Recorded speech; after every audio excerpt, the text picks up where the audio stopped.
maa ngi tudd Ami Diouf maa ngi liggéeyal FAMEDEV le réseau interafricain pour les femmes médias genre et développement waxtaan wi li ko waral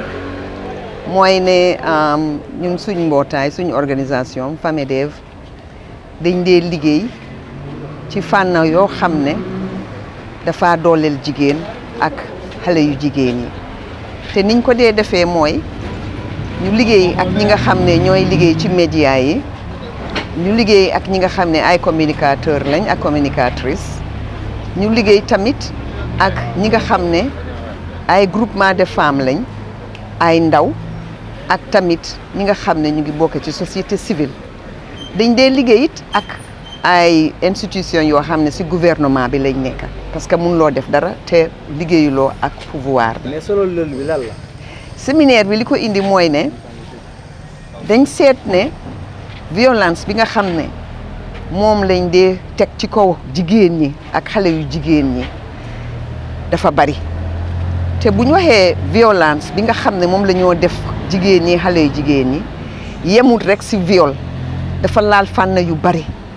mun naa nekk ci kàddu ñu wax la lu la métti mun naa nekk nga dugg ci biir bus mite transport public nit def la fa loo xam ne mbiri saasaay la mu métti la doo am foo dem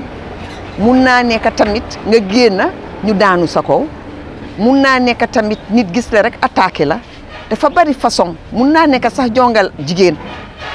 mun naa dem fànn yu bari léegi bi nga gisee ne nag ñu ngi travailler ci loolu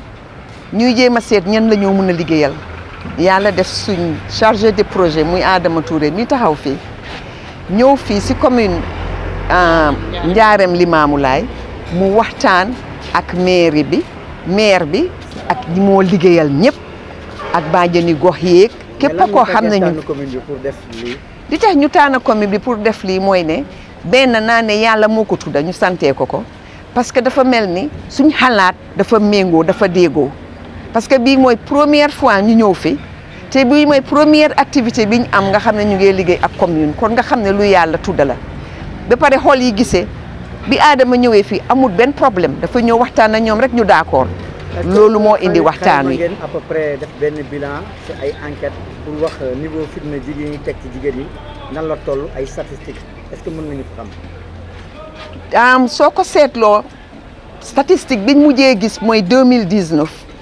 boo xam ne amoon na jamono boo xam ne 2019 viol yi bari woon nañ torop am na si sax ay xale yu jigéen ñu dee ñenn ñi sax ay étudiante la woon yoo xam ne ñu ngi jóge woon si yeneen dëkk ñëw jàngee fii bari woon na 2019 waaye fi mu nekk nii di nga gis ne amuñ benn donnée boo xam ne dinañ la mun a wax léegi nii ne am na cas nangam pour jox la ko waaye tey ci biir waxtaan bi bàjjeni gox yi ak ñeneen ñi nga xam ne ñoo cee yëngatu bi ñu expliqué leen ñoom ñi leen dee ee guddi ci ay heures yoo xam ne ñun ñëpp ñu ngi tëdd di nelaw wax leen ne am na lu xew def nañ ma nangam même su ñu joxut sax ay statistique ñoom niñ waxee war ngaa xam ne ñu ngi naka la ñoo ñu ngi gis problème yoo xam ne problème yi bari nañ cas yi bari nañ cas yi moom dañ dee wax waxi statistique rek waaye am na cas yoo xam ne doo ko dee mën a dugal sax si biir statistique bi waaye ñoom ñi nga xam ne ñooy liggéey bi ak ñeneen ñi nga xam ne ñu ngi ci bokk ñoom buñ la waxee cas yi rek wax la ni mel ak ni si jigéen ñi ak ndaw yi dee soonee yow loolu sax doo toogati ne da ngaa xaar statistique pour def intervention. li ko waral te lan mooy si saafara. saafara yi lañ nekk nii di waxtaanee. fitna yiñ teg jigéen ñi ak ndaw yu jigéen ñi li tax mu law mooy ne daf fi yàgga ñu yàgga di ko waxtaanee def si ay saafara yoo xam ne mbootaay yu bari dugal nañ si seen loxo nekkul ne ni ñaa ngi toog bàyyandeku noonu defuñ fa dara de du commune yi rek du mairie yi rek am na yeneen association yoo xam ne ñu ngi cee liggéey waaye boo ko buggee def analyse nag nga seet ko benn mooy ne toolu nañ si jamono joo xam ne nit ñi am na ñoo xam ne ba tey ragaluñu yàlla parce que soo ragalee yàlla topp sa diine ak diine bu munti doon amul benn diine bu la wax ne da nga war a teg fitna ak naxar ak métit ci kaw jigéen ak xale bu jigéen amul benn diine bu ko santaane parce que boo seetee diine yëpp dañ protéger jigéen ñaareel bi mooy ne yarin bi tamit ci kër gi ak ci communauté bi xal naa des fi mu nekk nii mooy ne lan yaay yi dinañ yar seen doom yi ak papa yi dinañ yar seen doom yi si kër gi waaye buñ génnee si biti ñu ngi am li nga xam ne moom lañ dee ooyee influence boo xam ne mu ngi jóge si seen père seen i morom te xale yi buñ dajee dinañ waxtaanee yeneen am nga tamit raison économique yoo xam ne am na ñoo xam ne boo gisee ñuy dem di agresser nit ñi ñu ngi amuñ liggéey amuñ métier ñu ngi ut lu ñu yóbbu seen kër ñeneen ñi looloo leen see dugal ñeneen ñi nag bon jikko rek moo leen dee dugal ci ñu agresser nit ñi daanu si ko xale bu jigéen tamit nga xam ne yow loo xam ne doo ko def sa mag bu jigéen bi te sa raka bu jigéen bi te sa doom bu jigéen loolu tamit jikko bu bon moo la koo defloo am na ñoo xam ne nag dañ feebar te nekk ci biir société bi di def yoo xam ne dañ feebar xëy na nit ñi dëkkar fa xamuñ ne dañ feebar au lieu que ñu yóbbu leen ñu dem seet leen ak si seen jëfin ak yooyu duñ ko def soo facteurs yi bari na torop ci biir société bi te du fii rek Sénégal de. lan mooy saafara pour ñu wàññi fitna yi ñuy teg ci jigéen ñi. saafara bi mooy ñu waxtaanee ko comme ni ñoo def nii ñi nga xam ne ñoo cee gën a yëngu te nga xam ne ñu ngi ci commune yi ñu wax ñu lan mooy seen jafe-jafe ñu waxtaan ak ñoom ñu ut ay solution yoo xam ne ñun ñëpp ñooy toog ñu xalaat ko parce que solution kenn waru la koo jox dañ koo xalaat ci ñi nga xam ne ñooy jànkonte ak problème bi ñu identifier solution boo xam ne solution bi buñ ko identifier ñoom ñoo ko war a moom nit ñi seen boppa ñoo ko war a moom da nga leen di jàppale rek pour nga xam ne dinañ mun a saafara problème bi ñëpp def si seen loxo du góor du jigéen du kilifa diine yi du ndaw ñi ñëpp daal jàppalante pour nga gis ne liggéey bi dina mun a jëm kanam li nga xam ne moom lañ identifier comme saafara ñun ñëpp ñu mun koo def mu mun a liggéey bi jëm kanam. ko man la Fandiaye Sarr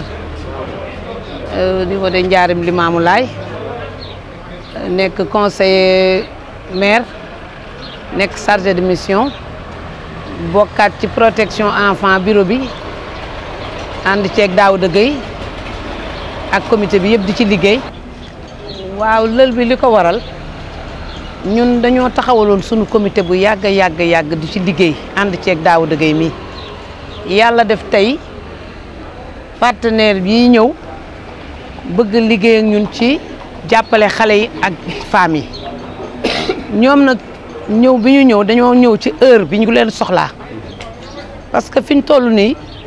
ci Ndiarème Limamoulaye problème yi fi nekk te ñu bëgg ko régler am nañ yaakaar ci famille DEF yi pour ñu jàppale ñu ci dañu ñëw ci heure bi parce que li fi nekk ci côté bu dee xale yi ci affaire de violation xale yi ak femmes yi dafa doy waar ñun ñi fi nekk xam nañ ci dara di jànkoonteeg lu bëri loo xam ne chaque jour comme niñ ko waxee sànq ci salle bi ñun la ñuy sollicité di ñu woo téléphone heure bu nekk ci xale bi violé nañ ko fii femme bi am na problème ci këram ak jëkkëram da koo abandonné bàyyi kook ay doomam amul lu mu dundalee njabootam fasewu ko te war koo fase ndax jigéen boo ko mënatul yor da nga koy wàcc lu ne lañ ci am ay cas di ko régler. est-ce que xayma ngeen à peu près ci an bi ñaata nit ngeen jotee ñaata jigéen ngeen recensé yoo xam ne dañ leen teg fitna. ñu ngi ci parce que pour ñu mën laa wax nombre bi nii daar bi nii du yomb ndax man bu ma amee cas damay bind damay woo Daouda mu bind Xarjata bu amee cas day bind ku am cas da ngay bind lu nu war a def léegi kay mooy ñun ñëpp ñu war a toog ñun acteurs yi mën a régler cas yi ñu jot a am ba mën ko kii ñu mën ko enregistrer fenn ba bu partenaire ñëwee ñu mën ko jox ñoo ngi ci liggéey boobu te incha allah dinañ ko def. waa xam nga waa def ñoom mooy li ma la wax heure bi ñu ñëwee mooy solution ñun solution la ñu soxla ndax li madame wax cas yi dafa yàgg problème yi yàgg te réglé wul amul solution léegi nag ñu toll ci phase boo xam ne solution la ñu soxla pour coono bi ñuy teg jigéen ñi ak xale yi mu mën fi jógee mooy ñun dañu soxla benn boutique de témoin ci sunu commune ak benn maison ado ci sunu commune. loolu lañ soxla ba mu ñëwee ne cëpp rek loolu lañ ko jëkk a wax am nañu maison de la femme am nañ maison handicapé am nañu ay espace am nañ fu ñu mën a def loolu ku ñu gunge rek ñu am ko ba ku jigéen bu sa bët xonq boo ñëwee ñu ànd ak yow dox wax ba mu réglé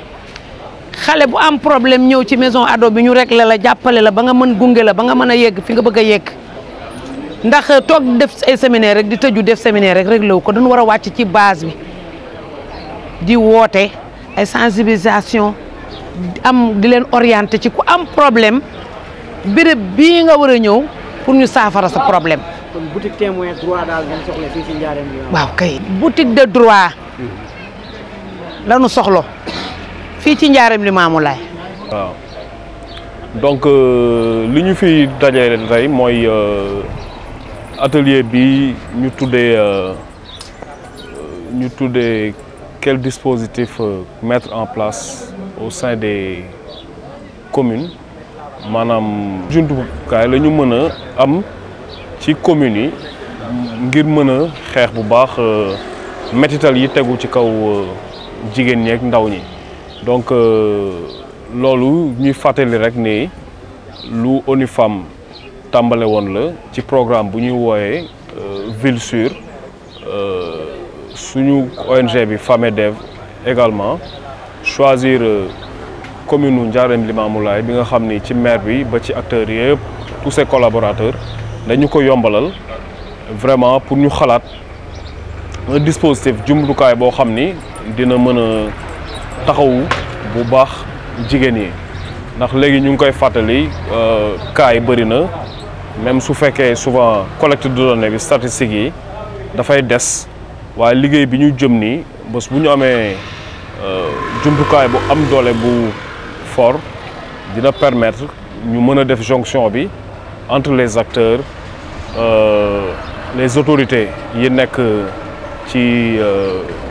collectivités yi et puis mën a andi ay saafara. waaw ni ñu ko fas yéenee mooy li ñu doon wax léegi déjà tàmbale ko ci waxtaan wi te waxtaan wi nu mu dooree ci suba ak léegi wax dëgg yàlla rafet nañ ci njort ndax li fi génn ci xalaat bu rafet bëri na acteurs yi ñu fekk sax daanaka mën nañ ne ñoom li ñu apporteel ak xalaat bu rafet bi ñu am ci liggéey bi wax dëgg yàlla loolu rek mën na doy solution léegi li ci des mooy ñun ñu am ñu ñuy àndal ay bailleurs comme lu ci mel ni fondation Hewlett donc lu fiy génn rek ci ay recommandations bu soobee yàlla dinañ xool nuñ ko jëmalee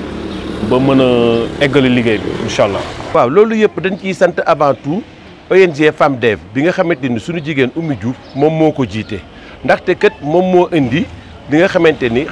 waxtaan la boo xam ne xalaat yëpp ci la soqi ko xalaat yi bu mu soqi ko nag ñu leen di wax ni Ndiarème Limamoulaye gii moom wax dëgg yàlla xamuñu lan waaye jooyul ay jigéen yu tumuranke sujet bi ñu jox ñoom ñi ñu gane si ñëw wax dëgg yàlla expertise bi ñu fi fekk ak waxtaan yi war na leen ni yaay booy yi nekk fii kat tooguñu rek di xoole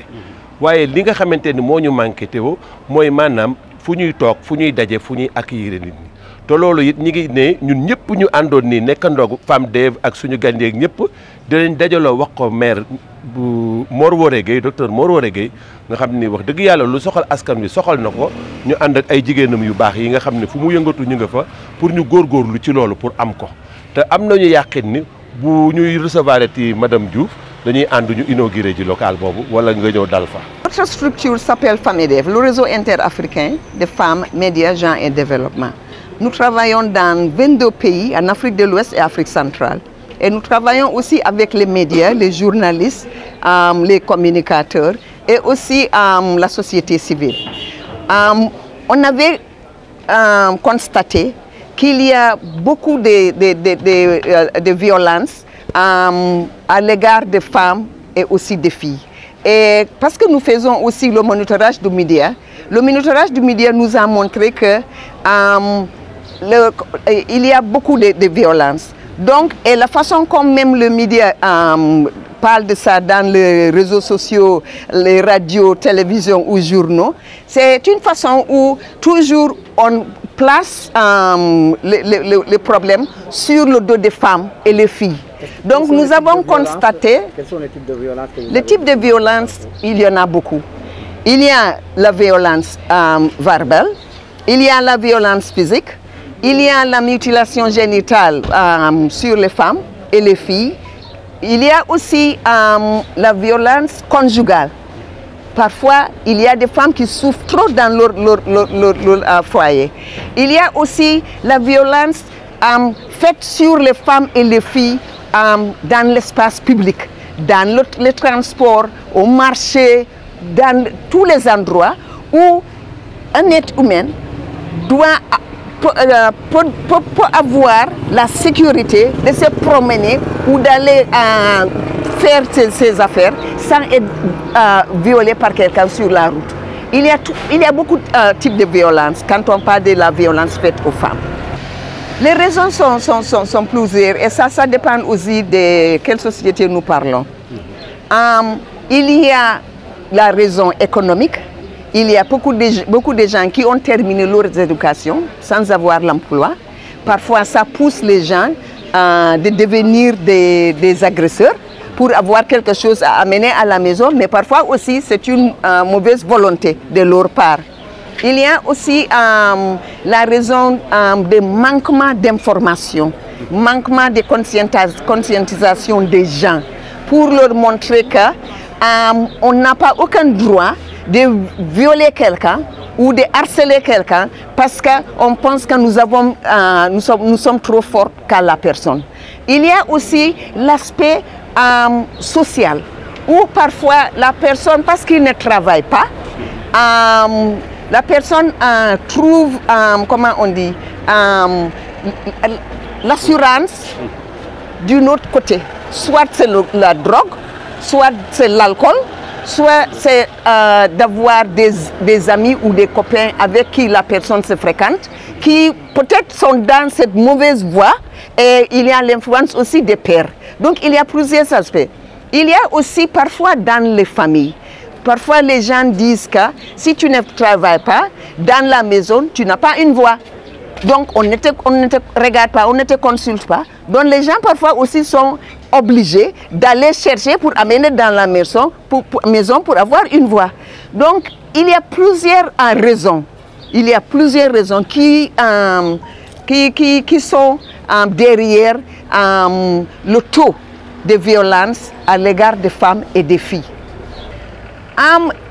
C'est le processus qu'on a commencé avec la commune de Ndiarème Limamoulaye. Et nous sommes très heureuses que nous avons trouvé des vrais partenaires et nous avons discuté de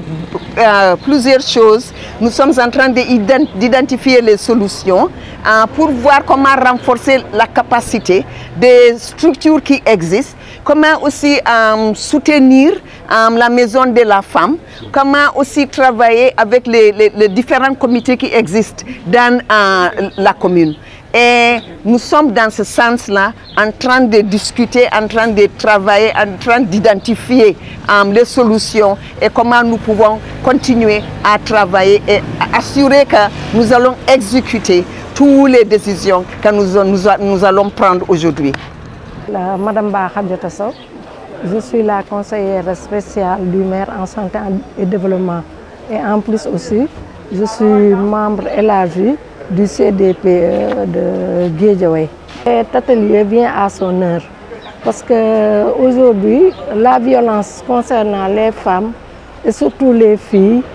cette violence s'est développée bien qu'il y a eu beaucoup de stratégies pour la lutte contre ces violences. Mais aujourd'hui, il y a des changements que l'on remarque dans le numérique ou bien dans le secteur. Et quelquefois, l'encadrement de la famille fait défaut, ou même au niveau de l'école, l'enfant n'est pas assez encadré. C'est ce qui fait quelquefois que ces enfants ces filles font face à des violences. Il y a plusieurs violences, la stigmatisation, les violences physiques et surtout les violences économiques. Oui, à Ndiarème, il y a peut-être des violences conjugales, mais quelquefois ça ne sort pas. On a des badjans qui sont des actrices communautaires qui règlent ça dans les maisons. Ou bien même certaines femmes ont une certaine honte pour exposer leur cas. Aujourd'hui, on est en train de faire cet atelier pour former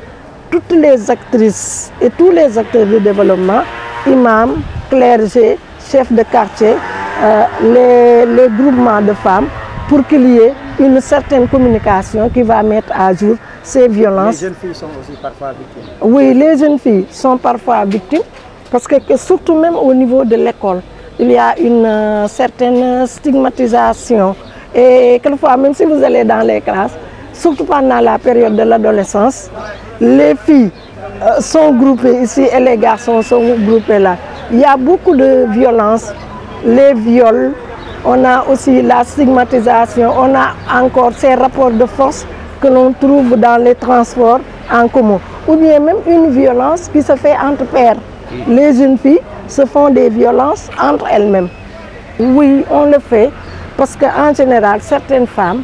elles ne connaissent pas assez leurs droits. Et quelquefois, quand elles ont des problèmes, elles vont penser que le dispositif du tribunal est très lourd. Donc, on peut avoir cette boutique de droit où il y aura quelqu'un qui va tout simplement assister cette femme, essayer de faire une médiation et essayer de lui trouver une solution. Ce n'est pas une boutique de droit qui va essayer de briser des ménages ou quoi, mais c'est tout simplement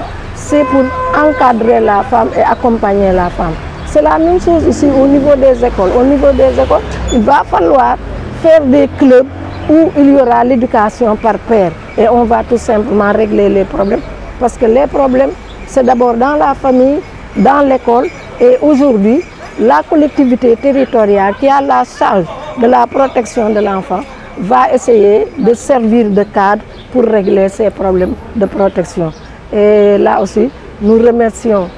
les partenaires vraiment qui nous ont beaucoup encadrés, qui ont fait en quelque sorte un renforcement de capacité et il y a eu un débat contradictoire qui a été très fructueux pour trouver nos solutions. Oui, je suis Pape Adamo Touré, chargé de projet à l'ONG FAMEDEV. Bon, déjà, il faut rappeler que cette activité entre dans le cadre d'initiative internationale qui a été lancée par ONU Femmes il y a de cela une dizaine d'années et qui s'intitule Ville sûre, Safe Cities. Donc cette activité entre dans ce cadre et le premier jalon c'était de susciter déjà le débat, de venir à la base et de voir avec les acteurs qui ont cette proximité du terrain quels sont les meilleurs dispositifs, mécanismes. Donc tout à l'heure on a vu qu'il y a une forte demande par rapport à cette boutique de droit, mais on aurait pu l'appeler autrement observatoire territorial ou voilà, en tout cas trouver une articulation qui prendrait en charge toutes ces préoccupations-là. Les femmes nous ont vraiment fait part de témoignages quand même très émouvants sur les situations auxquelles elles sont confrontées. Notre directrice l'a rappelé, des dames qui vous disent qu'on les réveille au beau milieu de la nuit pour leur exposer des problèmes liés à ces violences-là. Donc c'était déjà la première étape de susciter le débat, de voir avec les différents acteurs quelles sont les préoccupations avant de passer aux recommandations, aux solutions. Bien sûr, c'est l'essence même de cet atelier-là. La finalité serait effectivement qu'on trouve ensemble un dispositif qu'on peut proposer, peut-être à notre bailleur, il faut le rappeler, la Fondation Hewlett, qui nous accompagne. Et pourquoi pas faire un deuxième atelier où les choses prendraient vraiment forme et on irait vers des actions concrètes. Sakora Diagne, professeur mais conseiller spécial du maire de Ndiarème Limamoulaye, Dr Mawaré Gueye, en même temps aussi directeur du foyer de Amokane. On va le faire. Ndiarème Limamoulaye dispose d'une expertise à tous les niveaux.